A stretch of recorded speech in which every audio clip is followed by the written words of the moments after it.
Here we are in lovely Duluth. Another beautiful night. It's 40 degrees today in January, which is crazy. Again, Shawn here, Dave in the other room, and we have a special guest tonight, Art Johnston. Art. Hey, hi, Shawn. Thanks for joining What the a great day out. I was out skiing all day today. It was absolutely Really? beautiful. A bluebird day. The sun is out. The snow was absolutely fantastic. Good structure, and couldn't ask for anything more. So it was a Very good nice. day. Now here I am talking to you. You're our official first guest, so congratulations. It's an auspicious honor, I guess. Well, I'm very honored, and I'm hoping I can contribute something to you as well as the city of Duluth. Oh, It's absolutely. good. Do you want to give any background about yourself, or should we just dive right in? Oh, hey, I can if you. It's always nervous to ask me, but you can cut me off if I talk too long. And been years I called the Duluth conservative, and I'm I guess it would call a DFL or a walkaway Democrat. I was part of the DFL up to about 6 years ago. Got excommunicated. One of the reasons why is, of course, when I was on the school board, some of you may recognize me as being on the school board. They tried to remove me on the school board, which is still going on across the state. And all the Senate District 7 at the time, DFL people were on my board. I was on their board too. They're all in the front row seats trying to get me removed. Of course, it didn't work. So I figured they weren't too friendly, and it's been kind of fun now. And now I'm part of the Republicans. I decided that, hey, Republicans are a lot nicer. They're more honest. You can depend on them.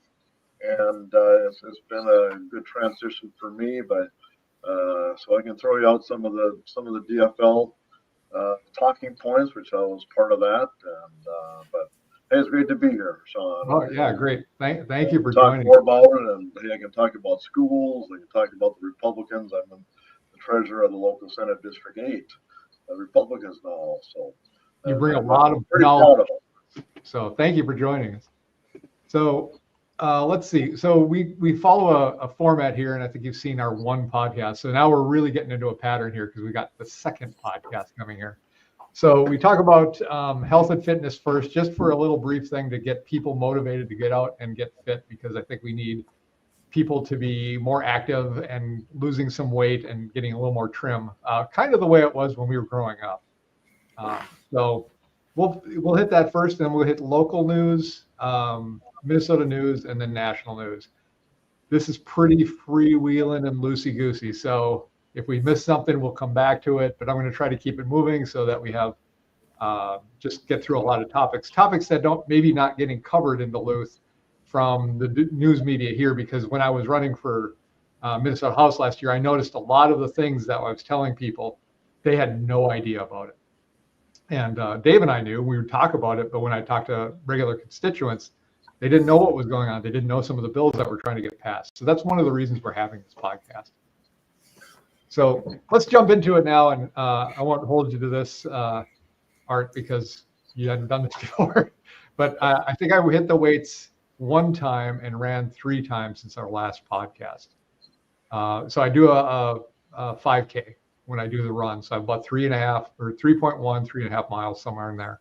It's been on the treadmill, which is really difficult to transition to real running outside because you get those ebbs and flows outside. So your muscles work differently. So it's not really 3.1 miles. I don't consider it, but at least I go out there and try to do something.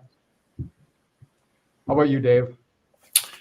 Yeah, I got 3 times in this week. A couple of weights sessions and a treadmill session of 3 miles. I can't quite run that far anymore, but we're still moving, so that's the main thing. Right. Art, you said you were out skiing. What type of skiing did you do? Oh yeah, no, I was out skiing all day. Today I was downhill skiing. I do a lot of skiing, and I used to race cross country, but I haven't done that now for a while. I got tired of going on trails. If I go on a trail, I want to be going downhill 50 mile an hour. I'm really fast skier. Monday we had the Monday Night Race League at Spirit Mountain. Spirit Mountain, we could talk about Spirit Mountain a whole session there, but I'll just say it's a little bit weird, but they do have good snow. They have the best terrain park in the Midwest. I'm getting kind of old now compared to you young guys. And it's important to keep moving. And I had lots of back problems, knee problems, all that kind of stuff. And when I ski, all the problems go away, and I do a lot of skinning, going uphill, backcountry skiing. So I was a pretty intensive skier. So it's a lot of fun and good exercise. I hope that recommended for everybody. Yeah, perfect. What a shot. We're not even getting paid by Spirit Mountain to say that. So it's an honest review. Well, we'll talk about Spirit Mountain another time. There's a lot of weird things about Spirit Mountain, but there's we'll contact them at first and see if they'll pony up a little. No, I'm just kidding. So let's move on to some local Duluth news. I noticed that there's some new housing in Woodland. There's going to be 15 residential lots being put up, and which is great. I mean, it's good to have housing, and I think we need to have smart housing and not a bunch of crazy have you seen these tiny homes that are popping up all over the city? They've got some near my mom. They're, I don't know, 350 square feet, I want to say, $200,000. It's insane. So it's not a bad place if you're working someplace and you have to, it's like a trailer home, really. It's not a bad thing. It's just really small, and then they're densing them together. What's the point of that? I heard that it was done for the homeless people. Now, is that not so, or are they being put up for some other reason? I don't think the people that are in these homes that near my mom's house are homeless. They look like they're just regular housing. So they're supposed to be a cheaper alternative, or at least less expensive alternative. So you don't have to, if you don't have a big footprint, you don't want a big footprint, you want to live in a small area, it's supposed to be cheap living, but I just don't understand the price tag for them. So it's not a bad thing. If you're a single guy or a single lady, or you just have a dog and that's all you want, and you don't want to live large, that's great. Pushing them all together in one location puts a little bit of stress on the infrastructure, and hopefully they're thinking about that when they're doing this. But we'll see what they look like in 10 years. That's my big thing. Well, you go back to your mandates that we've talked about in the past. Is the city has so many laws about how you build a house nowadays that it's going to be that expensive to build it. The materials are way expensive, and now with the California fires, they're going to be taking all the building material. Therefore, that's where Minnesota is going to get caught. Is all of our building materials are going to go way up. Mm-hmm. What I've heard about it too is that why are these being built? We do have housing in Duluth already. You can come up in West Duluth. I live in Smithville, and you can buy a house here for a house a whole lot bigger than a tiny house for $125,000. You can probably get a fair house. If you want to get a fancier house, you can pay $250,000, $300,000 and get a real nice house. But are these houses going to add to the neighborhood in the future? Is it going to add to the value of our town? I don't think they are, because these are ticky-tacky houses. And I can't believe anybody's going to stay in them for a while. You're not going to have any kids in them, of course. Right. Yeah, we have to look into that more. But it's kind of weird. I think if there's kids in there, you're going to have a lot of people going insane. I couldn't imagine being packed in that small space with kids. Love kids, need a break from them. Correct. The original plan was for 25 to 30 houses, and they were going to, I think they were going into a trout stream, and the people said, hold on, you can't ruin that. So they scaled it back to 15 to 20. So that's good. We're getting 15 residential houses. And I think, personally, I don't see the reason that we should be blowing up our housing in Duluth and having a lot of people influx into this city. I know a lot of people say that they need and they really want it, and we need housing. I like the way, personally, that Duluth is about size-wise, and slow growth allows us to grow things slower with police, firefighters, infrastructure. So 15 units sounds good. Getting something that's 100 units, that's going to be too much right away. Well, who is actually building these, and who is financing it? This is private, so I have a link to it. Let's bring it up here. How expensive are the houses they planning on building? I don't think I've seen the specifics of the houses themselves, Okay. but I think they're going to be single-family homes, so I'm guessing they're going to be in the 200 area. Kevin Christensen, the developer? That can't be the guy we went to high school with, is it, Dave? No, he's in. Um, The last I heard, he was in Colorado. He was a big shot at a music producer. So. oh, okay. What's his name? I'm getting some delay. Kevin Christensen. Well, it could be from the Christensen family that Huffer Christensen. He used to play back in the day for UMD. Who's a big. He's one of the top UMD scorers. You know, prior to us going to UMD, and he had a kid, Kevin. So.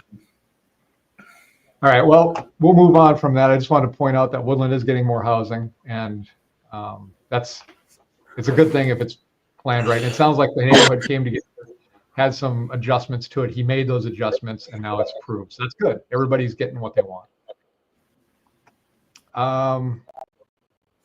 I ran across a story that a guy named Devin Jonathan Hanel, 22 years old, and he killed a woman in Two Harbors.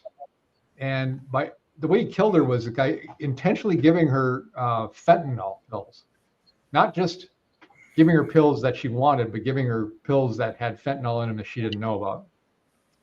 And his punishment for that was 10 years of supervised probation and no jail time. Hopefully this stuff changes now that we are starting to get more Republican representation in the House and the Senate. And we get some of these crazy get out of jail free cards for the people off the books, punishing these guys. This woman was killed and he didn't even get jail time. It's unbelievable.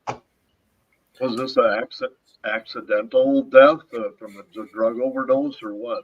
Well, it was a drug overdose, but she didn't know she had, I don't believe she knew she had fentanyl, and he gave her fentanyl. He intentionally laced these drugs with fentanyl and gave them to her. So she didn't know what she was getting, and she died because of it. So seems intentional. I'm just going back to this whole thing on drugs, and we get this whole thing now that legalizing marijuana and basically giving drugs to homeless people and everything. I don't know. I think if somebody sells a drug to somebody or gives the drug to somebody and they die, that should be pretty heavy duty murder. And 10 years doesn't seem to be very much. Right. Yeah, it doesn't seem like enough for killing somebody. Was it 10 years of prison time or just 10 years of probation? 10 years of supervised probation. Oh my God. No prison time whatsoever. Oh. That's insanity. Well, the Dems didn't legalize cannabis for enjoyment reason. They legalized it for power. They needed to get rid of the marijuana now party, and that's how they did it. They just legalized cannabis. Now that it's legal, they don't need the party. So they just wanted the votes. Oh, so that's simple. Into them, the Democrat Correct. Party. Well, the marijuana, I'm kind of a libertarian. Theoretically, I would say maybe it's okay to legalize marijuana. But on the other hand, marijuana is a gateway drug to other drugs. Anybody that denies that has never been out there. The people that hang out and do these drugs, there's all kinds of drugs there. And we used to laugh at, back when I was a kid, long time ago, back in the 70s, we talked about the DARE program and everything, and that, we used to laugh at, marijuana is not a gateway drug. Well, I think there's no question now that it is. And if you got marijuana, you got fentanyl, the same thing. People are driving around. People are driving on high right now. I ski a lot, and there's some ski areas where there's a lot of marijuana. And what else is there going on? And hey, I don't want anybody skiing above me that's high on drugs, and there's way too much of it. Yeah, you talk to any of the local police officers. I play hockey with them, and they're right with you. Marijuana is a gateway drug, and when the Dems approved it for legal use, they didn't cover all this stuff. They just wanted the votes, so they pushed it through as hard as quickly as possible. So Maybe we're sidetracking a little bit too much here, Shawn, but you know what happened in Canada? Justin Trudeau has resigned, or will be soon. Some of the comments I've seen about that was, yeah, he was totally incompetent and crooked, and a lot of shenanigans that he pulled on. Certainly went against free speech and everything. But everybody says, "Oh yeah, he was a really poor leader." But at least he legalized marijuana. Thanks a lot, Canada. You know, I heard somebody once just on a Trudeau thing say, "Yeah, he's not very good, but boy, is he good looking." Boy. Okay, so number one, I'll never win office. And number two, that's not how you rank politicians. Well, that's how we got in there. He's a pretty boy. They both called him the prince. And, yeah. Yeah, my opinion on the marijuana, and people asked me this when I was running, is I'm fairly indifferent to it. I don't see it as being a harsh thing. If we have alcohol, I can see marijuana. I don't participate in it. I never found it, appealing to me whatsoever, but I don't drink either. But if people want to do that, I think they can. But if they're driving with it, if they're trying to go to work with it, cut, done. Just like alcohol. Well, exactly. I think sending somebody to prison for 5 years or something for smoking marijuana is probably, it has to be done away with. Yeah. But somebody selling drugs to somebody that dies, those people should go to jail for a long time, because selling drugs is totally different. And now driving under the influence, I don't know how policemen are dealing with that, but it's got to be a big problem. As I say, it's a gateway drug. It's one more hazardous substance out there that people are going in. Well, I want my engineer, my lawyer, my judge, my doctor, my teacher on any kind of drugs, including Molly and MDA and all that kind of stuff. Absolutely not. Yeah. Two things. I don't think anybody's ever died from overdosing on marijuana, which is good. And number two, people that smoke a lot of marijuana are usually very mellow. And that's the opposite. Both those things are opposite for alcohol. And I don't want to ban alcohol either. So, yeah. Well, I would disagree on the marijuana. I've known lots of people that do it, and I'm not using any names, of course. I mean, about the part, the old hippies, are mellow, but there's a lot of drugs used around the world. Yes.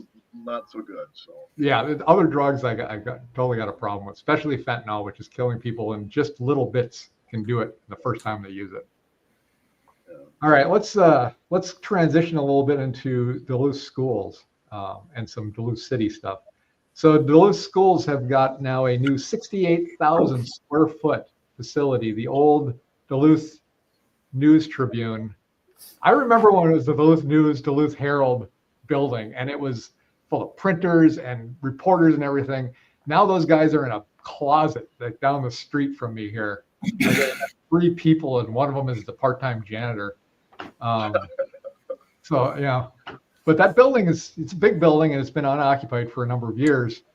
But they're putting $10 to $12 million into this. And I just thought it was interesting that they have that money, but they're laying people off. So the superintendent has spoken out on this because he knows that's the first thing people are going to say is like, how can you afford this if you're laying people off? And he said, although district layoffs are at the horizon, he wants to make sure people understand most of the money for the building is coming from long-term facility dollars and not general education dollars. So apparently if you set your money over here, that's okay. So this stuff, is used for paying teachers and having students and making sure they're okay. We have this other pot of money over here you can't touch with that, but we're going to use this for other stuff. And we're going to get a 68,000 square foot facility. I can't fathom what they're going to do in there. I mean, what is it going to be? Tennis matches and bowling alleys in there, or what? What do you guys think about that? Well, the biggest problem is where are they going to park? You're downtown. you want all these people there in a 68,000 square foot building. Where do you park? I think there's actually a parking facility in that building, if I'm not mistaken. I don't know, but they, where could they have built where there's a big plot of land on that's kind of high where everyone can see, and there's a lot of parking up there. I wonder what they could, if they had a place like that. I can't think of any place. Well, Somewhere in central Duluth. So everybody knows I'm a little bit biased on this here, Shawn and Dave, but the whole musical chairs of the Duluth Schools is utterly absurd. I mean, they just moved out here 2 years ago, the old historical Central School, which is right across the road from where they're moving now. And before that, we had the Central School, which was built in 1973, I believe. 72. Yeah, we just tore that down. I guess sold it to some scammy rip-off developer. That's probably not going to happen again. We had a chance to sell that to Edison and for $15 million, and of course the school refused to do that. Of course, they offered them more than the asking price. They told me, and they wouldn't take it. Yeah, well, I was on the board at the time. They offered us $15.2 million, I believe, and that was more than was evaluated according to the long-range facility plan, the red plan. And we didn't take it because the teachers were all upset. They thought, oh, this would be competition to the schools. Because I said, take the money and improve our classrooms. But getting back to the facility again, we had that. We had another building up there. That was one of the facility building we had. The secondary technical campus on that. I don't know what's ever happened to that. I don't know if we still own it or not. I'm sorry, I've lost track of all the musical buildings that Duluth has done. Now they're going to do this one. And we could have fixed up Historical Central for, I believe at the time, the cost was about $6 million. And of course, no, that was sold to a developer. I'm not even opposed to that idea. And maybe that's a good deal. It's a beautiful building. Obviously, the schools were not taking care of it as an historical building. But here they've had lots of facilities. They've given them away or torn them down and got nothing for them. And here we got $12 million for another new one. We'll see how long that lasts. Well, on the bright side, how has it helped the students? Are we improving the education for the students? I mean, that's the main goal of all this. Know, Art? No, I don't think that's the main goal. The main goal of this thing is to just build a big building and house the administration. That brings up a really good point there, Dave, is that I think back when I was on the board, clearly the school district was very top heavy. We had all kinds of administrators, and remember the superintendent's making $200,000. He's got all of his main staffers that are making about $150,000 a year. I'm guessing he's got about 10 of them. They got all kinds of other staff on that. Are they doing something? I don't know if they're doing anything or not, but I think that money, we don't need that big of an administration. That money should be put down into the classrooms. The teachers should be getting this. We should be going to teaching aides and paras and whatnot, not high-paid staffers. That's all they're doing is filling this up full of people making $150,000 a year, and a total waste of money, and ugly. Well, they're going to have it, so it's going to be right kitty corner from me. So we'll see how that, what's going on in that place. They're right across from City Hall, though, so maybe that's a good thing. People keep. Well, I have to bring this up, Shawn. I can't resist it, but that was the Duluth News Tribune. I used to go to the Duluth News Tribune, of course, a lot. Of course, to Chuck Frederick and everything, and all these people when I was on the board and everybody. And that place was almost empty. 5 years ago, the place was almost empty, which is obviously why they shut it down. Right. It's too bad that the only newspaper we have in town couldn't make a go of it, and they're downsizing because they don't have any employees anymore. And of course, if you read that, where they're publishing 3 times a week now, there's nothing in it worth reading anyway. But hey, I'm biased on that too. Sorry, Shawn. Yeah, I caught a little bit of that last year when we were running, and it was weird. I'd get these hot and cold and different things from them. So when they endorsed me, it was like a glowing endorsement, over my Republican candidate that I was going against.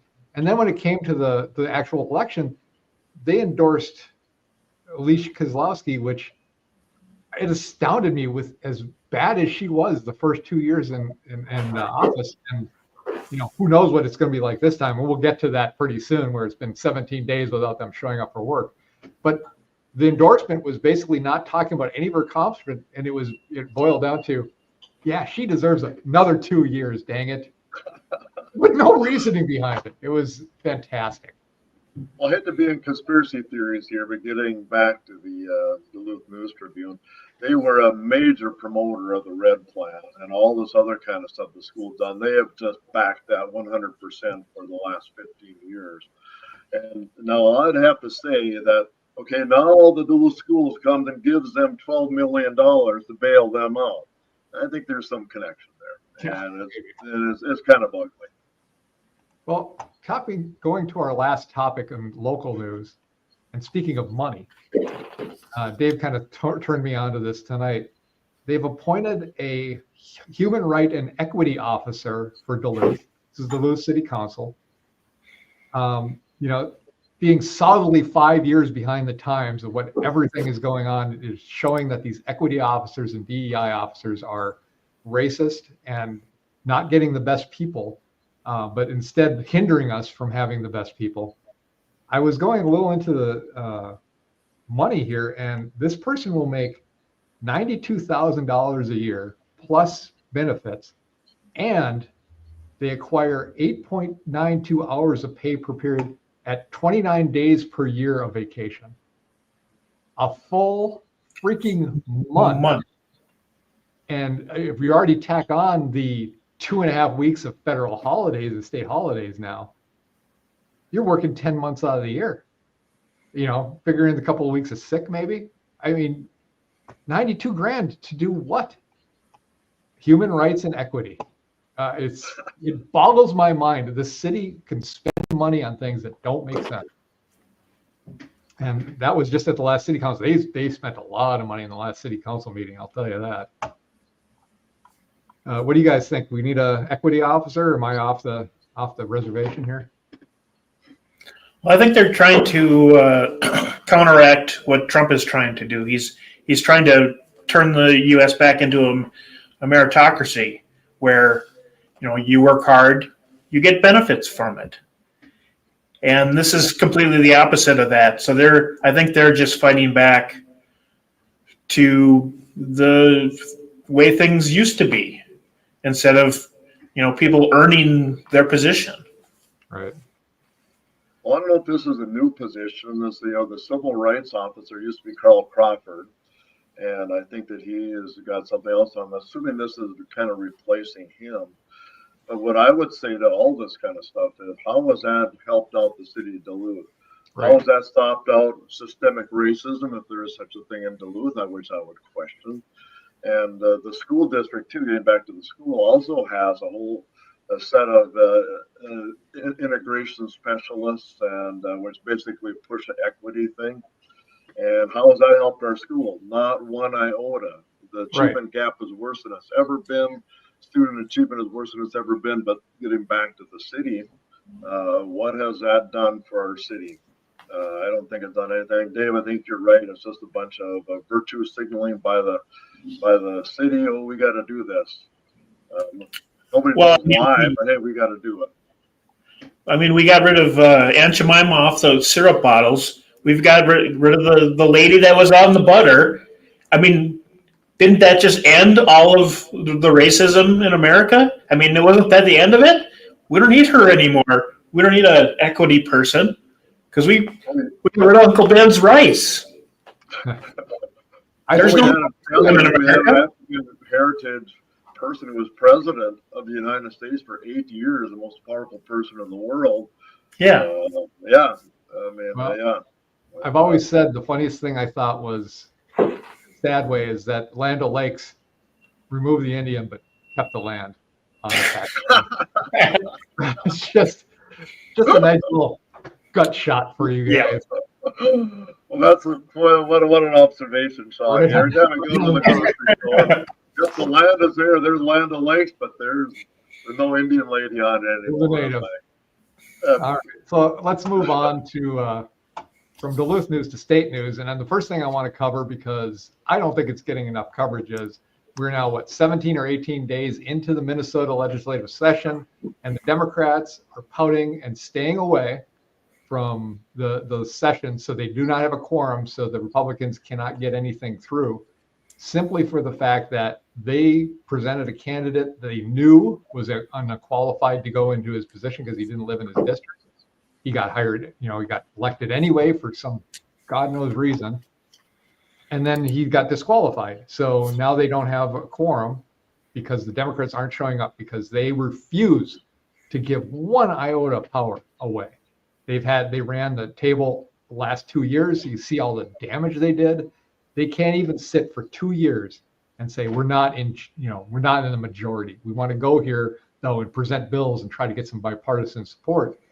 They won't do that because it seems to take away a bit of their power, and they cannot stand that.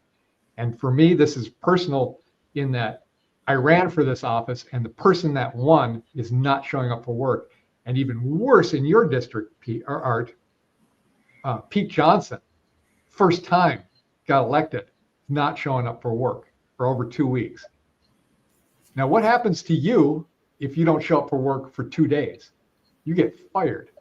That's the real world. These guys are just playing games, and they're getting paid, by the way. yeah, they're still getting paid. I mean, and you're absolutely right. It's a 100% power trip by the DFL. When they had 1 vote majority here for the last 2 years, they just did everything they could. It was there. They passed everything. They did not try to compromise with the Republicans. They didn't care at all. They pushed everything through because they had 1 extra vote from the Republicans. And that is not good politics. Now here it is. They don't have that power anymore. They won't even come to the room anymore because they want that power. It's 100% power. That's all it is, and it is really disgusting. And it shows how bankrupt the DFL party is in Minnesota, and it is really disgusting. I wish everybody would say get rid of every one of them. Yeah. I was looking at both of their Facebook accounts, and people have brought up the fact that posted online saying, you either need to show up or resign, and there's zero response to it. So they're posting how bad the Republicans are, but they're not responding to anybody that has criticism to that. Mm-hmm.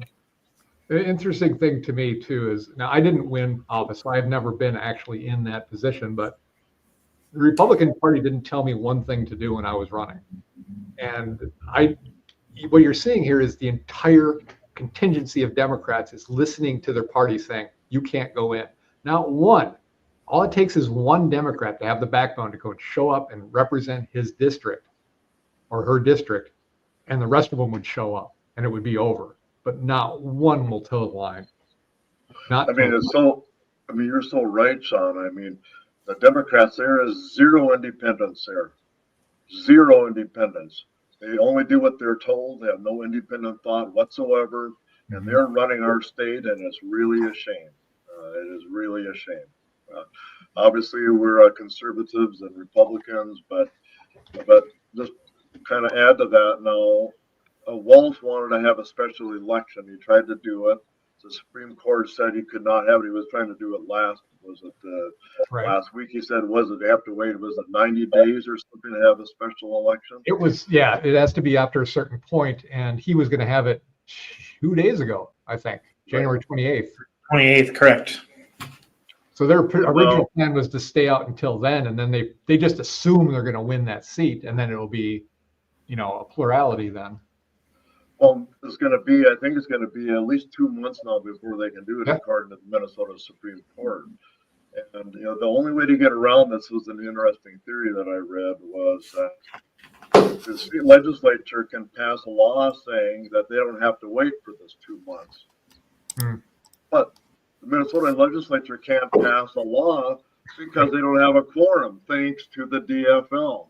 Right. So they're going to have to wait for this 2 months because if they said, "Oh, let's pass a law to up this election so we can get into business again," they can't do that. So the DFL is just really, really stupid on this. And I hope people look at that. I mean, they let themselves know out at all, and all they got to do is go to work and like everybody else and do their job. And you got to compromise. The DFL does not know how to compromise. Exactly. They want everything. They want everything, 100% of everything, and it is really is why our state is in such a sad situation right now. Well, I heard that they called an election for Wednesday, March 5th, but I haven't been able to verify it. So does that mean the DFL is going to stay out all of February? I think it does. It certainly looks that way. They haven't showed up here yet, even though the Supreme Court ruled in their favor that there wasn't be a quorum, but they're still not coming to work because they don't want to share any leadership. They're not going to come to work because they don't have 100% control. They don't have 100% control. They're going to go away. They're not going to play in our little sandbox. Right. What a bunch of childish people. So going up to the Senate, so that was at a tie, but now we've just had an election, and now the Democrats are one ahead in the Senate. The guy won in Minneapolis. Did you hear a percentage? 90.91% of the votes he got. Yeah. Minneapolis. My God, they just don't know what they're doing anymore. I mean, I used to live in the suburbs of Minneapolis. I didn't know it was this bad. 90.91% of the vote. It's incredible. So I guess when the House thinks they're going to win that Democratic seat, I mean, I guess they just either know it or I think maybe they're right. I don't know. So the Senate is now flipped now back to the Democrats. It would be nice if the House was Republican and had these guys not only have to negotiate inside the House itself, but then having to negotiate with the Senate before they send something up to the governor. That's the way it works the best. And I think I've said this before. I think the best we ever had was when I think we had a Democratic House, Republican Senate, and then independent governor. Or it was flipped, Republican, Democrat, but it was different houses controlled each. That was where we got the most stuff done, I think, or the least stuff done, which is maybe better sometimes, given the last years. Yeah, we don't need any more laws. No. Then I see the guy from Feeding Our Future, one of the on-the-ground guys, got 17 years in prison. And I'm going to try to post the links to all this stuff after the session.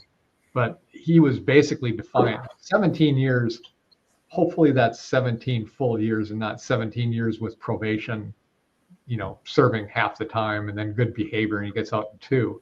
Because this guy's got stashed away multiple millions of dollars of tax money that he's squirreled off to other countries that we can't get back because it's in China, it's in Sudan, I think it's in Switzerland. There's a bunch of places he funneled this money out. So 17 years, that's a pretty good chunk of his life, but still 17 years, he's going to have a lot of money sitting around when he gets out. And the thing I noticed is this is the guy's boots on the ground. Where are the people that were supposed to be monitoring this? Where are they getting in trouble? Well, nobody's doing anything. This was COVID money, if I recollect correctly. Mm-hmm. This is money that was supposed to be going to help poor children to get food because their parents weren't able to work and everything. So this isn't just pure embezzlement. This is just taking from children that were supposed to be fed and stealing that money. And of course, it came from the taxpayer. And I don't know. I believe wasn't the state of Minnesota in charge of that money? I don't think it was. The Department of Education was in charge of this one. Yeah, right, exactly. So that's the state of Minnesota. Yeah. I was like, what were they doing? I mean, this is how much money did he get? Wasn't it $250 million was embezzled through this. 250 million? Yeah, $250 million. Yeah. I'm thinking of somewhere around 10. I thought that was outrageous. $250 million. I mean, nobody's keeping track of that. Who's getting fired for this? Who's getting demoted? I want to know that, you know. And At the last election, didn't we elect Julie Blaha to oversee it as a state auditor? Isn't that her job to oversee all that to make sure we don't get ripped off? I would imagine the auditor, that's one of their primary jobs. But there's also people in the Department of Education that should be monitoring this. There's a whole line of people that are going all the way up to Governor Walz. And he has shown absolutely zero interest in finding out what's going on with fraud until the Republicans started possibly getting control of the House and Senate. Now that he's got the Senate back and then the House is going to be tied if they win, he's not going to do another thing for 2 more years. Guaranteed. Well, I mean, nobody does any monitoring in the state. Now, going back to the school, our first topic was all that money is just loosey-goosey money. They take it wherever they want. The Department of Education, I was on the school board for 8 years. They don't give a hoot how you spend your money. Nobody is monitoring it whatsoever. It's a free-for-all. And when you have people that are less than honorable or noble, like this Feeding the Future group, I mean, it is horrible. That's what happens. And you know, I would guess this is just the tip of the iceberg. I think if any school was audited, we tried to get them to audit those schools. Of course, the state auditor refused to do it. You know, I think we would find this all over because, you know, like Ronald Reagan said, you trust but you verify. Right. The government is here to make sure people aren't being ripped off and nobody's doing their job. That's the number one function of government. If you're going to take our tax money, at least make sure that it's spent properly. Well, this comes right from the state auditor's office. This is the headline from the state office. Auditor's office. It says, as Minnesota's financial watchdog, we ensure transparent, accountable, and effective government. When? Wow. Yeah, it doesn't say when. Oh, okay. What a joke. I mean, hey, that must have been a headline in the Duluth News Tribune.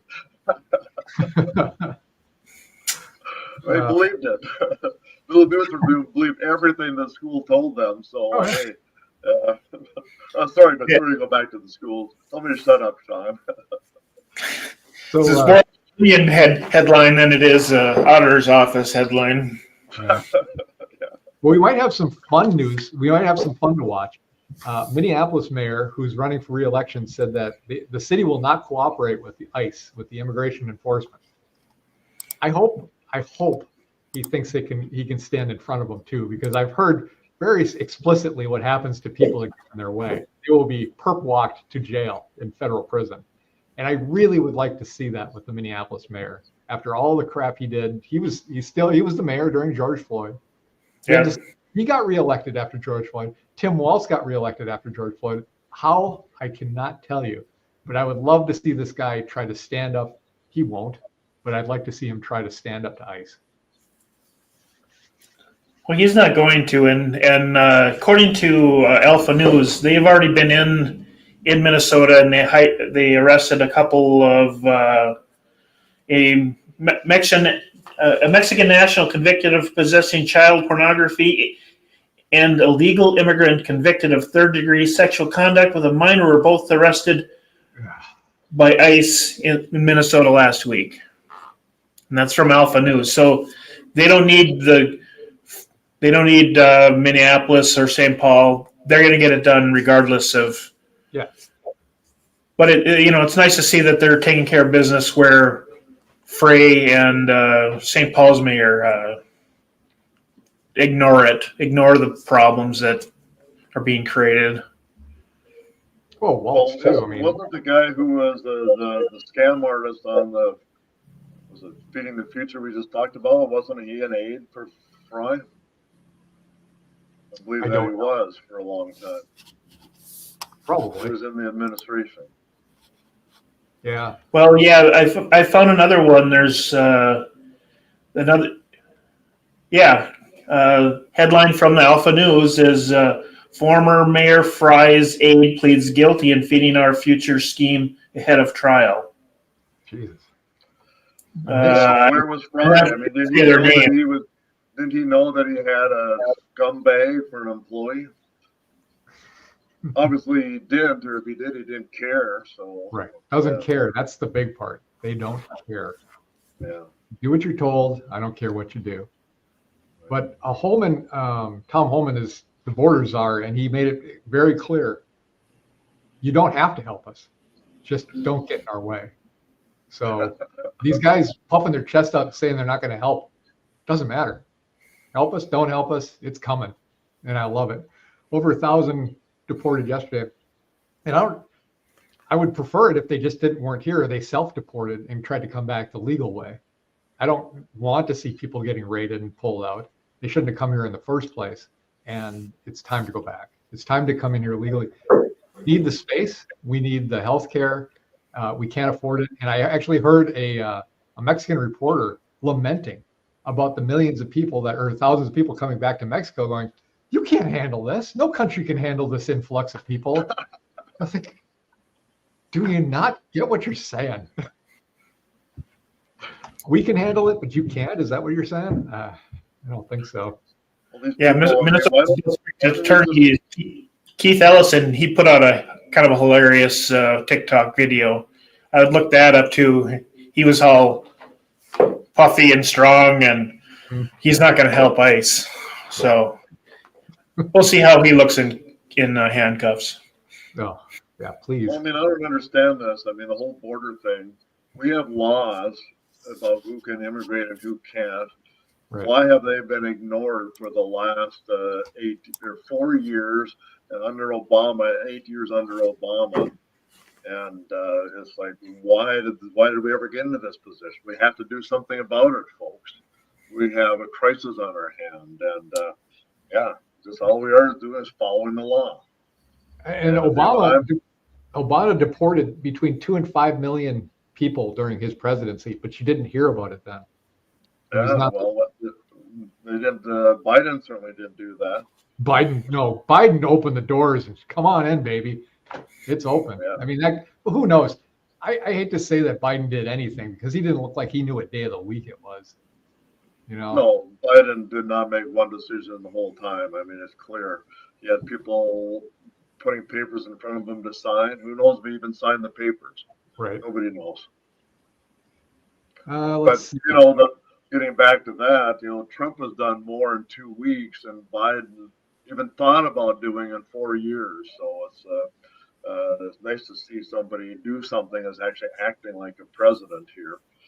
I heard a better thing. It said Trump has done more in 2 weeks than Biden did in 50 years of government. I believe that too. That complete block of wood, I swear. He was against Clarence Thomas too. And, Clarence Thomas is like our best Supreme Court, in my lifetime maybe, best Supreme Court justice. He actually knows the law and tries to follow the Constitution. Unlike these complete planks of wood that Biden put in place that can't define what a woman is.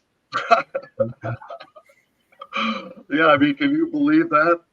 I can't define what a woman is. Huh? And you want to be a judge. I can't judge that. What? Listen to your job. I want to move on. It's really cool getting back. Well, to say that the Trump's administrative order said that woman is an adult human female. I mean, that's what the women have been saying now that have been really upset over this stuff. So Trump put it in the executive order, and maybe the judge there that can't define a woman, maybe she could read Trump's executive order and look at all the stuff the women have been putting out for years on this. Well, it'd be so. Just to keep going down that line just a little bit, the Oscars this year, which I haven't watched in maybe 10 years, I couldn't care less about them. They've nominated a man for Best Actress. Oh God! It's a trans guy for a movie about a drug cartel leader that transitioned. And so it's going to be interesting to see if he wins Best Actress. With the women that support this, now it's affecting them. Now it's actually going to hit them upside the head. It's going to be interesting to see how they react to that. Just having him nominated as Best Actress, that's one less person. There's only 5 or 15 nominees. I don't know what they do anymore. but there's a limited amount of spots. And now when that grates against them, I don't think it's going to go over as well as it has for other stuff. Yeah, let's hope not. I mean, the whole why would any woman support Bruce Jenner? Being she was nominated Woman of the Year. Right. The Leah Thomas, whatever his name actually is, he was nominated to be some outstanding athlete of the year, woman athlete of the year. And like, why are women even playing with these people? Why are they even accepting this? Yeah, it's not going to stop until the women actually step up and refuse to play this game. I wouldn't do it. I wouldn't want my daughter playing against a guy. It's just not fair. The whole thing is totally crazy, and I think here we are sidetracking here, Shawn. But the most effective ad I think that everybody says that Trump had was where you had Kamala Harris talking about the transgender stuff and all. They can transition as prisoners and immigrants and everything, and he ended up saying, "She's for they and them, I'm for you." Yeah, that was pretty good. And people are realizing that. I mean, all the women that I know in my life, most of them are Democrats. They do not know what happened to the Democratic Party. They say, "Are these people all crazy?" Right. These people are crazy. I mean, there is men and women in the world, and women know that. Right. And you can't dress up as a woman and say you're a woman. Now, having said that, if somebody has gender dysphoria, okay, that's good. I mean, they have to deal with that. But dealing with it isn't saying that they can play in women's sports. It's getting a real action. If you're an adult, hey, I don't really care if you want to spend a lot of money to say it is be a woman. Hey, that's your problem. But I agree. You are not a woman. If you're an adult and you want to pay for it, have at it. Go ahead. As long as you're making that choice consciously as an adult and you're not messed up. But you cannot play on women's sports, and you can't get Women Actress of the Year just because you do this. Actress of the Year really doesn't bother me. I mean, it's not something that's harming anybody. Boxing, you saw that woman got beat hard against the guy, and that's dangerous. That's where I draw the line. They want to do Best Actress. Who gives a crap? It's the Oscars. You see. Does that mean if you're able-bodied, you can participate in the Paralympics? If you identify as if you identify as something, it's insanity. No, see, and then they'll argue against that, but they won't argue against females and male sports or males and female sports. So right, yeah. Again, I agree with you, Art. I mean, adult can pay for it. Have at it. Get the axe, get the scissors or whatever you're gonna do and chop away. But leave me out of it, okay? And I don't want to pay for it with my tax dollars either. Exactly. And I don't want you paying on my grandkids' team. And I mean, look at Leah. What's Leah Thomas's real name? Do you remember? I can't remember. Mr. Thomas. Mr. Thomas. Okay. The guy is 6'2". You've seen all the pictures. His shoulders are as wide as ours, right? Oh yeah. He's got a neck this big. His hands are as big. His feet are this big. He's almost as big as Michelle Obama. Yeah. I mean, the whole thing is absolutely crazy. I mean, anybody that even doesn't just laugh at him, is there something wrong with them? Yeah. I mean, these are mentally ill people. Sorry, folks, these are mentally ill people listening to us. These people are mentally ill. Yeah, and I agree with Trump's executive order to have them leave the military because, like somebody was explaining, to transition, it's a year of narcotics and drugs. You're not capable, you're not ready, and then it's ongoing treatment all the time. I couldn't believe the number of service people that transitioned. They entered the military so they could get free transition. I don't want to pay for it. I don't want them in my military because they don't have the capability of being ready to be in combat for long periods of time. And that's the requirement of the military is to be a lethal force, not to be some kind of encounter group. So I agree with that. Well, let's go on about that just a little bit more. Sorry here, Shawn, but it's just such a topic nowadays. what is happening to these people's bodies that are taking these drugs for years? Drugs are not good. I don't think. I think drugs are not generally not good for your body. And when you're doing this transition stuff and all these castration drugs that they give people, I mean, that's got to be doing something not only to your body but to your brain. Oh yeah. I know you had it last week about the guy. The guy who was killed up in Vermont, the Border Patrol guy. I don't know if you've been reading about that. Now that's the major news wasn't even covering it.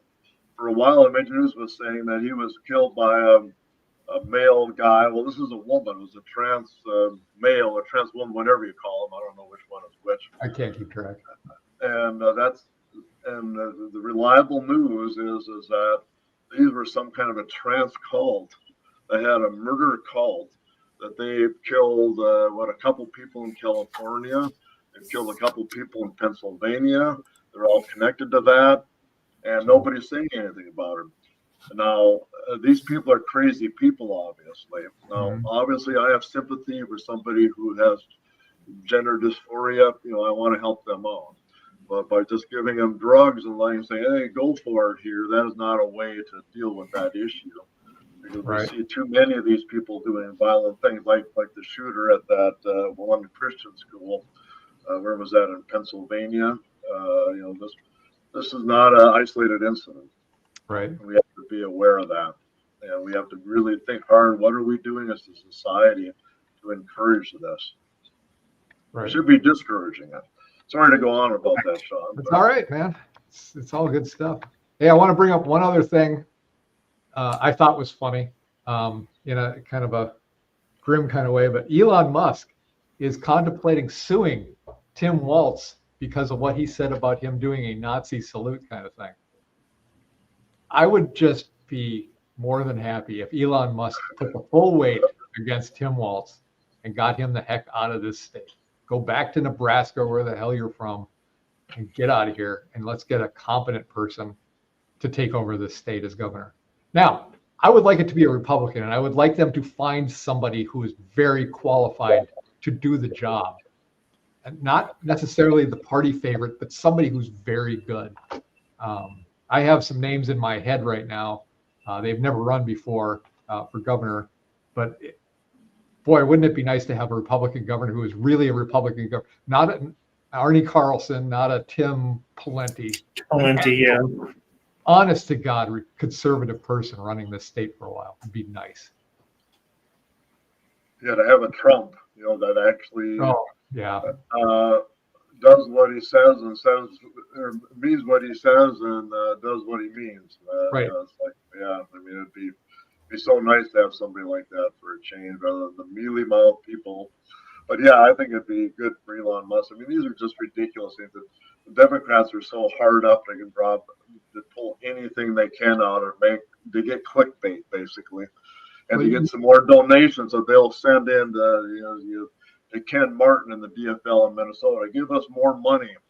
Well, somebody's got to take these people on for the lying, lie after lie after lie. It's funny because you said that, because the DFL has taken out these ads against Natalie Zalesnikar, saying that she can stop this Republican takeover of the government, this illegal takeover, and that's what they spend their money on. That's people donate their hard-earned money to the DFL, and this is the kind of garbage that they put out.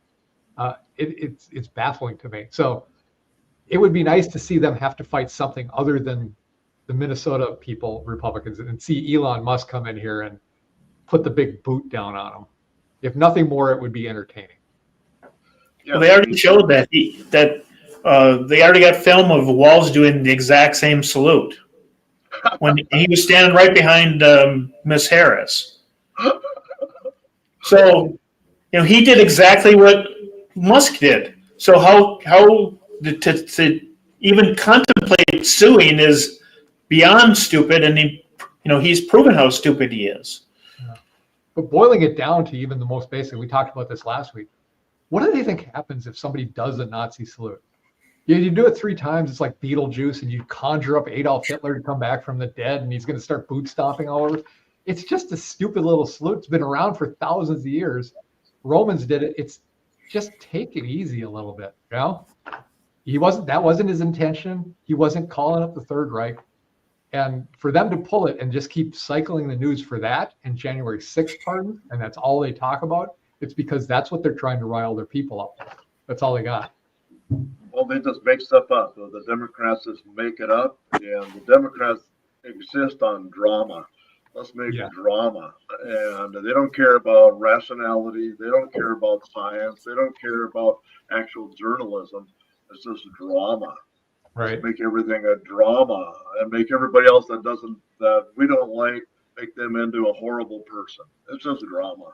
And right. I wish we could get rid of the Democratic Party in Minnesota because I'm tired of the drama. I'd like to hear some rationality and something that's actually helping our state for change. Well, they're using fear to get. That's how what they were going against Trump is fear, the drama and the fear of, well, he's going to ruin the democracy. He's going to take away the democracy. Right. That's fear because he already proved he didn't. You know, he was already a president for 4 years and he didn't do any of that stuff. So it's like you said, drama and putting fear in people that aren't going to go and investigate what actually happened. Well, it's like they said, well, we have to protect democracy from Donald Trump. Okay, even if there was some truth to that, they did everything they could to destroy democracy, take out the main opponent to the Joe Biden and the Democratic Party. So right. Obviously they wanted to destroy democracy, apparently to save democracy. I mean, the thing is, the whole thing was so absurd. I mean, it's just so absurd and what a disgrace, a lawfare against Donald Trump. I mean, it's I wasn't really never a big supporter of him, but boy, you know, he won that, and what they said, Art, was he was going to destroy our democracy, not America's democracy. Our democracy is to do what we want. It's not sure when we don't get our way. Yeah, well, exactly what you do. If you don't get your way, you just don't show up to work and you pout. Yeah. Their democracy. And you try to make it look like you're the hero somehow, too. We're doing the will of the people. The will of the people was that we don't show up for work. Interesting take. Yeah, well, where are the journalists here there? I think you said, Shawn, earlier before the show started that the Duluth News Tribune actually was complaining about them not coming to work, the DFL not showing up in the legislature. I saw that. Hey, that's fantastic. But where's the Minneapolis Star and Tribune? Where's the St. Paul Pioneer Press? Where are these people? Where's the New York Times? Where's the daily grind like they usually do on Republicans? This should be the number one story. It should be the number one thing they do when they come on WDIO is day 15, no representation of Duluth in the Minnesota House. Yeah, right. Yep. All right, so let's move on to national news, our last segment. I've got a few things here. We'll see if we go through them all, but we got to talk about the air crash in DC. There was no survivors. Horrible thing. There's video of it. I don't know if you guys saw it. It looks like the plane is coming in and the helicopter goes straight towards them. The guys are, Trump was responding that night, and he's responded a couple times and had a press conference today. Pete Hegseth has been on. He said he's on it right now and looking at it. We've got a new guy that took care of Transportation Secretary Sean Duffy. He's already started looking into it. So it's nice to see, even though we don't have the answers we want right now, we know people are looking into it and there's a response. This is so much different from Pete Buttigieg, who couldn't get a hold of him because he was trying to breastfeed his baby or something ridiculous thing like that. I'm actually seeing Sean Duffy was already on site. Yeah. He didn't wait. He was on site, which is a huge difference from Buttigieg or whatever your name want to call him. Buttigieg. Pete. Mayor Pete. Little Pete. Pete, yeah. So, yeah. What happened to that? What was the death toll on that? I didn't read the whole report. It's I think there was 70-some people on the plane and then whoever was on the helicopter. So, but there's an entire ice skating team that was going to, I believe, the Olympics. Just, I think, like the whole team got lost. Oh my God, you're kidding. Doesn't matter. Everybody on that plane, that was just a needless thing. They did try to warn them off. I did hear some audio of that, but it's really sketchy. And we're going to have to see what comes out of it. I mean, you can't figure out what the blame is yet. It just looked really weird to see that helicopter going straight for that plane like it was a missile. Was that a military helicopter? Military, Black Hawk military. Yeah, Black Hawk.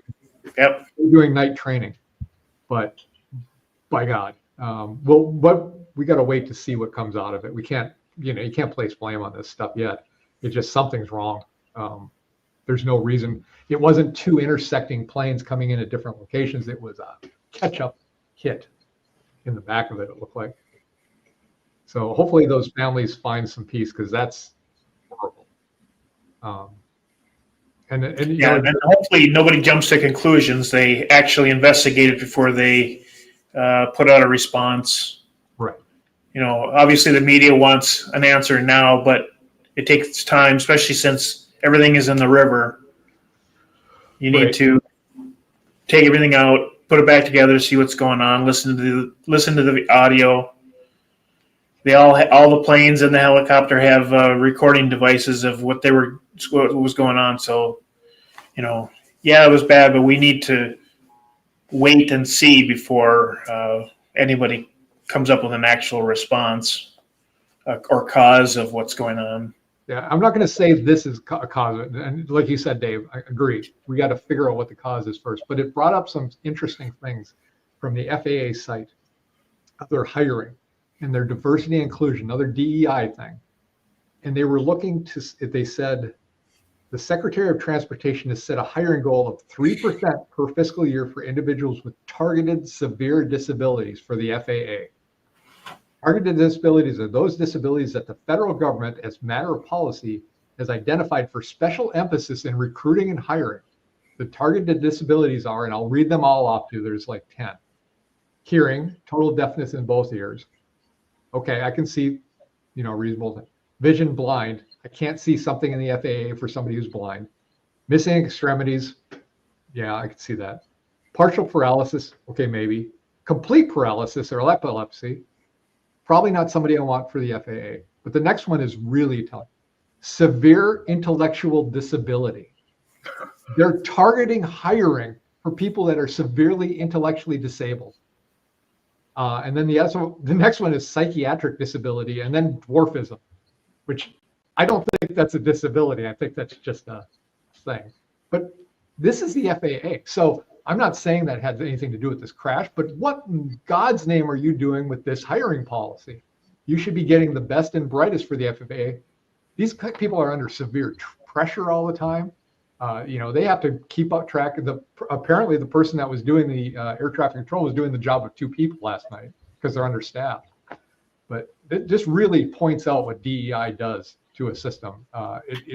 It's incredibly stupid and needs to stop.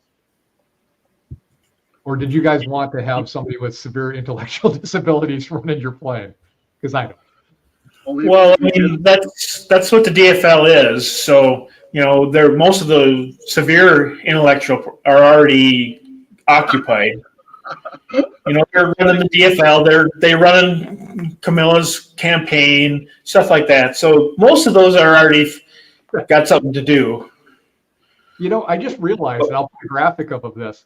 If you take DFL and you take the lower part of the L off of the L and slide it over, that's a DEI. You realize that?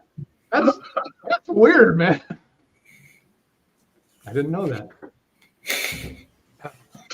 No, there's. Let me just go on about that a little bit more, Shawn, about let's hope that wasn't an issue in this plane. We don't know what's going to happen. Let's hope that wasn't the cause of the plane because of somebody was hired, like you just said. Right.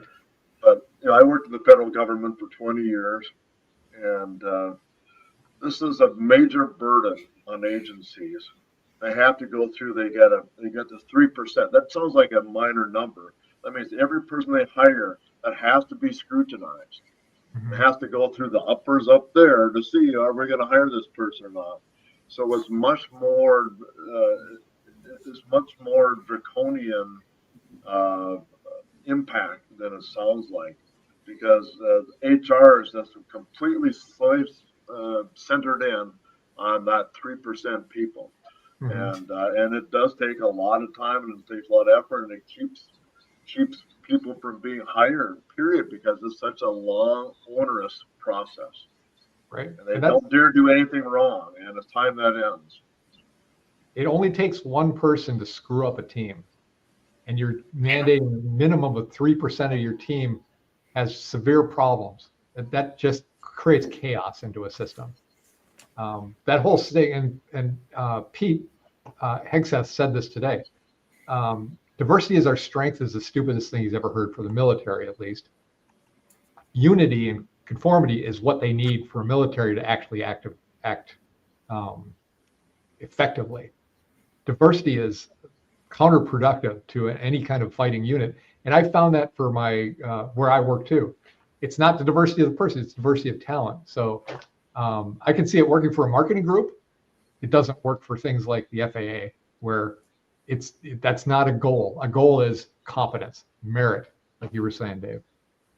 Well, I used to work for the Feds for unless we put someone that's beginning at like the Twig Airport, you know, we can't have them at a busy airport. We got to start them slow. Yeah, it's when they have a psychotic breakdown. Well, let me say this, Shawn. It's a much bigger problem than that, and we're not talking about the plane anymore. But Right. and I worked for the Feds for 20 years, and it's been 10 years now since I worked for them. And I can't imagine, but things have gotten much worse since I worked for them. Right. I was on many hiring panels. I was in the union. I did a lot of that. We would normally have just the worker bees out there sitting on selection panels. We pick out our people, we interview people, we look at their resumes and everything. And we would send then our recommendation up to the person in charge that would make the decision. And they would almost always not pick our top candidate. They would almost always pick a woman or a minority, almost always. And that's just the way the federal government works, and I'm assuming the state of Minnesota works, and hopefully that's going to end. But it is really a major problem. That doesn't mean some of these people weren't quality people, but we all knew that some of these people got elected or got hired, and they did not know what they were doing, and because they got hired not because they were the best qualified, they got hired because they were the right sex or the right color of skin. And Dave, you're absolutely right. We have to go back to an actual meritocracy, and hopefully maybe some of that stuff will make it happen. It's sad too, because what happens is it puts doubt in your mind where there shouldn't be. Like when I go to a doctor, I want to know that doctor earned the place that they're at. And if you start doing all this kind of targeted hiring, well, I don't know anymore if you got the job because you're qualified or if you got the job just because of your race or gender. And that's hard for those people to get over too, because they always have that stink on them too. They have to prove themselves better than what everybody thinks they are, which is horrible. I should be able to go to a place and have a doctor and go, okay, I'm not worried about you. And that's the way it had always been up until about 10 years ago. And now I have to question everything I see. You know, I don't know. Do you know what you're doing? I don't know. You might have just been hired. And to be honest, I worked at companies where they hired people that were just that way, and they didn't know what they were doing, and they last about 6 months until they get flushed out, or they last forever because you can't fire them either. So then you just work around that, and everybody around them has to work harder, which is horrible. Oh yeah, no, absolutely. That's the way the Feds are. That's completely, everything in the Feds is that way. Hopefully not anymore. Let's talk about the confirmation hearings. Have you been watching these at all? I watched RFK's. I have to watch it after work. Kash Patel going against Amy Klobuchar was a thing of beauty. She looked like a child in an adult game, the way he handled her. And then Senator Hirono from Hawaii. Every time she gets on, it's popcorn time with that woman. I don't know what she's talking about or what world she lives in. And then Tulsi Gabbard was out today. And I don't know, you guys know Senator Michael Bennet from Colorado? That guy is a machine asking stupid questions and not letting her answer. It was amazing. It's like, what are you thinking? What are you thinking? Well, don't you tell me what you're thinking. You're not answering the question.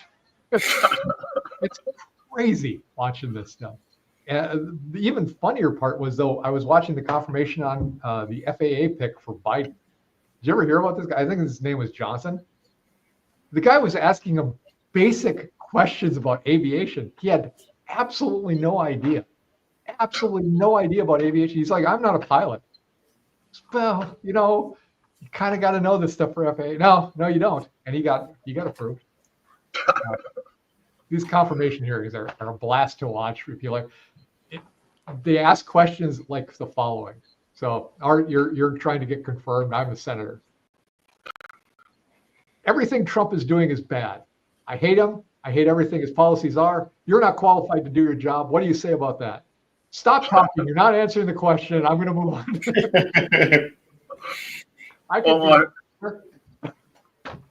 Well, I have to say, earlier I started out the program by saying, I'm a walkaway Democrat. You know what my last straw was when I finally said I'd had it with the Democratic Party was the actual the Supreme Court Kavanaugh's hearings. Oh yeah, they were so disgustingly bad. I mean, it was such a farce. And the Democrats, as you say, every one of these confirmation hearings is just a farce. Mm-hmm. Like, I want to hear good questions. I want to know what these people think. I think it's important we have confirmation hearings, but don't make it into a complete, absolute farce. The Kavanaugh hearings were just so bad. It was the most disgusting thing. In fact, I got pictures on the wall here of some of these protesters during the Kavanaugh hearings. Like, I never want to be associated with those people again. When I was a teenager, they did the Clarence Thomas, and this is when I was forming my political ideas back then, and that was disgusting to me, the way they attacked him for nothing. And that was Joe Biden doing it too. Joe Biden, oh my God, Joe Biden. Yeah, I remember that. Yep. It was horrible. Yeah. But it shows what's wrong with Washington today is we know these people are going to get confirmed because every single person there is party over people. Yeah. They're going to do what their party tells them to do. They're going to get confirmed. We know that. And the people don't matter to them. It's the party. Yeah. So we know that the Republicans have got more people. They're going to shove through whoever they want. And thus people don't matter to their decisions. There's got to be, Pete Hegseth, he needed to be in there. He was a good choice. There are some, but there's also, down the line, there's going to be some bad choices. Mm-hmm. And are the Republicans going to throw those people out? No. We need them to, choose the people over their own party. Right. We know that DFL, because, we don't have any representation in Duluth anymore. We know that they're party over people. That's just flat out. Right now we know that, we just got to make sure that the Washington isn't going to be the same way, that, we'll get the right person into the right position. Then that will make America successful. That's why we put Trump in. Watching Elizabeth Warren grill Pete Hegseth is military stuff is just classic. But the stuff going against the people going against Robert F. Kennedy, I got a list of the top 10 people who were getting money directly from the pharmacy, and those are the people that were attacking him the most. Bernie Sanders on top, $1.9 million. But going down the list, well, Tina Smith from Minnesota, our beautiful Minnesota senator, also gets a lot of money from the pharmacy, $226,000. How about that, huh? Yeah. She was the one that went against the that Lincoln Riley Act. I probably butchered that name. The one where it says that if you commit an atrocity and you're an illegal alien, you will be going to jail. She voted against that too. But just a charming woman, Tina Smith is, for great representation of Minnesota. Didn't you say there was a thing up, Dave, that said this many days since a Minnesota politician didn't embarrass Minnesota, and it's always constantly at zero? Yeah. The Alpha News has got a cartoon up because they were showing the trans protesters over GOP control last week, and that was sent by Representative Finke, who's also a trans person. And in the background, you can see it says 0 days since Minnesota wasn't embarrassed by a politician. You know, we got Klobuchar, she's an embarrassment. Tina Smith, she's an embarrassment. Omar, whatever her name is, she's a complete embarrassment. Yeah. Walls, he decided to join the big time embarrassment and jump on the stage and really embarrass America and Minnesota. And I'm so glad that happened. I hope people in Minnesota woke up to him in this last election cycle and will vote him out next time. Wouldn't that be nice? yeah, we need to get rid of Walls. Unfortunately, I always think that, like Beetlejuice in Chicago, you think they're the worst, and then they just prove that there's somebody even worse than that comes in after them. So I'm a little worried about the next candidate for the DFL, and it could be the associate, or what is it, the lieutenant governor. Yeah. She may be worse than Waltz, if that's possible. Almost why it's so important to your program here is that we don't have a lot of alternative news in Minnesota. It's all pretty much the same, and yeah, I appreciate being on your program here just because we have an alternative. Yeah, we're just three guys here talking to you. You guys are going to be doing this a long time. I think it's important we bring up some of these things because nobody else, as you said, so many times you talk to constituents. I went door to door too. They don't have a clue what's going on. So let's hope that some of your program will make some awareness out there. And, Thanks. that's all we can hope. And one of the segments we planned on starting, but we can't do it now, is we're going to read the bills that our representatives have authored. Well, Duluth doesn't have any representation, therefore we have no bills to read to explain what they're looking for. So It'll be coming in April sometime. yes, maybe sometime next year we'll be reading the bills to you and help you understand what's going on. But right now we don't have any representation in Duluth, so Yeah. that segment got thrown off the show for now. Well, I think we've covered a lot of area, and I think maybe that's a good time to button it up here for tonight. Unless you guys have something else you want to bring up. All right. Well, I hope we've either entertained people or helped them find a way to get some sleep by going through this and listening for a little while. Just a reminder, if you, as we start advertising this, as people start watching these, make sure you like and subscribe so we get more viewers. And we're going to start doing this. We're doing this regularly Thursdays at 7:00 Central Time.